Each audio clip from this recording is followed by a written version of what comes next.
যারা প্রকৃত আলেম এবং মুসলমান তারা আওয়ামী লীগ এবং বিএনপিকে ভোট দেওয়া তো দূরের কথা, তাদেরকে সমর্থন করা, সাপোর্ট করা মুনাফিকি কবিরা গুনাহ হারাম।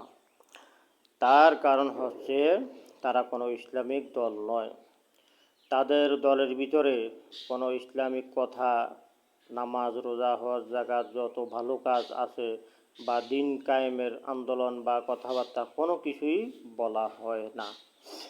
প্রিয় বন্ধুগণ আমার, আপনি যে তাদেরকে সমর্থন করলেন, ভোট দিয়ে সরকার নির্বাচন করলেন বা ক্ষমতার চেয়ারে বসালেন, তারা ক্ষমতায় যাওয়ার পরে কি নামাজের আইন চালু করে, কোরআনের আইন চালু করে, কোনো ভালো কাজের নির্দেশ দেয় না। তো ক্ষমতায় যাওয়ার পরে যত সব খারাপ কাজ আছে, সব খারাপ কাজ তারা ক্ষমতায় গিয়ে করে। চাঁদাবাজি, খুন, ধর্ষণ, যত রকমের অপকর্ম আছে সব অপকর্ম তারা করে। তাদের দলের কর্মীরা, নেতারা সব কিছু করে।